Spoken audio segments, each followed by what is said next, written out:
spiraled it. Holy crap. Jeez. Hey, what's happening? Tom Zakvea back again for Kult of Athena for another blade review for you. Today we have something a little bit different and one from my own personal collection. This is actually my first English sword, actually my first European sword at all in my collection of blades. And this is the Albion KingMaker. This is a very nicely put together cut and thrust sword. This is a blade that you have seen used by people of high status, knights, even kings, obviously for being called the KingMaker. And it's a very beautiful cut and thrust sword. We have a blade length of 32¼ inches from the very tip all the way down to the guard. The overall length is 39¼ inches. We have a steel quality of 6150 high carbon steel. And let's get a close-up on this. Make sure we got some better lighting for you guys so you get a better idea of what these blades look like in person. And we'll portray it very well in the video too. Notice that the tip is actually tapered, so the tip thickens out at the very, very end. We also have a diamond cross section on the blade, as you can see, where it comes down on both sides. And as we see, Albion, of course, stamps their logo into the blade. The guard, the extended hand guard here to protect your hand, and also the pommel are mild steel.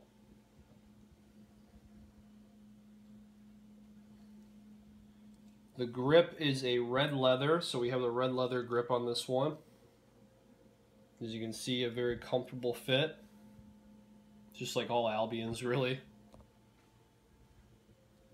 I've been seeing a lot of Albions come through Kult of Athena lately in the past couple months that I've been working there, and there hasn't been one that I haven't enjoyed, been able to pick up and say, wow, like this is really how a sword is supposed to feel. So that's really awesome. They have that great of quality control and that much research put into the blades.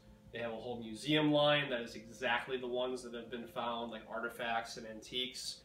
And they also have their next generation line. They have a bunch of just incredible work. So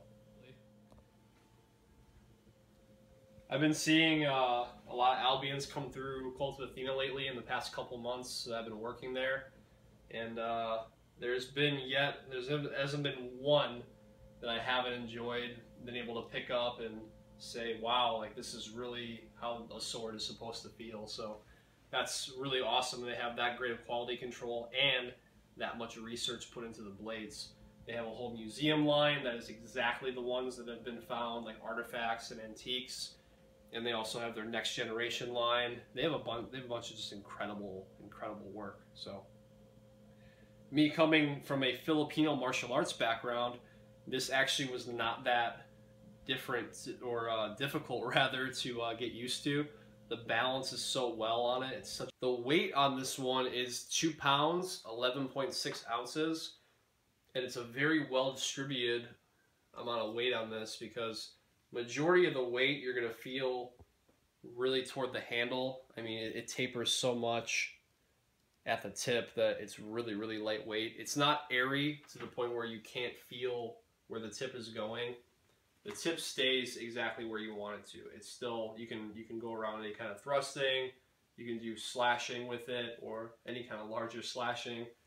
But specifically, this is a cut and thrust sword. It's not specifically just a thrusting sword. Some of the other thrusting swords that Albion makes, where the thrusting is the primary attribute, that is, obviously, as long as it has an edge, you can always cut with it. But as far as primary attribute, the blade itself will actually even taper even a little bit skinnier, possibly to go through any kind of links in chainmail, or even just to get through the visor and a helmet as well. So we have very specific blades for very specific tasks, and that's going to depend entirely on the type of warfare that you were dealing with. And also just personal preference. You know, nowadays, if you're collecting these types of, this type of sword, this would be a great addition to the collection. I believe they only make about 500 of these, so I lucked out and got one with a very nice red grip on it. Let's take a look at point of balance,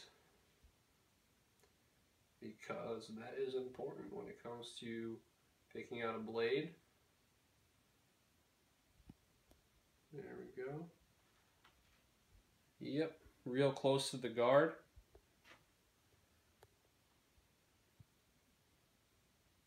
Which gives it that agility in the handle, which is definitely really, really nice.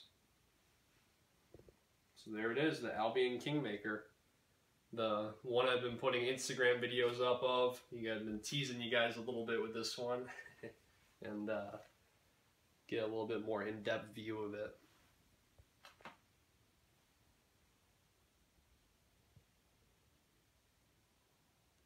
Alright, so we looked at some specs now on the Albion KingMaker. This thing is absolutely beautiful. Let's take a look at some of the water bottle cutting we did with it over in the garage. We got a lot of that done, and to make sure that this thing was tested very well, give you guys a good idea of what it does. And check out some of its footage. Comment below what you think about it.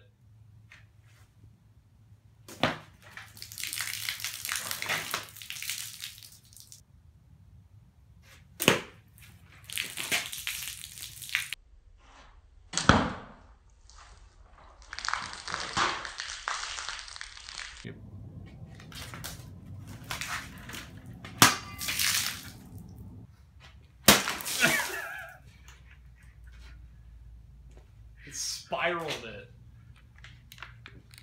Holy crap. Jeez. I think that works. I did it really well. Yep. Alright, so we took a look at the Albion KingMaker sword today. This is a very beautiful sword. This is the first European sword actually in my own personal collection, so you guys already know that I like it, so if you can leave me a comment below on what you think about it. What do you think of Albion swords? What do you think of the KingMaker specifically? And also, do you own any Albion swords? Do you own any customized ones? Any ones that, just really any of them. If you want to comment below and share that with me, that would be awesome. Subscribe to the YouTube channel for more blade reviews coming to you soon. And if you could follow us over on Instagram at Kult of Athena, that would be great. And I hope to talk to you soon.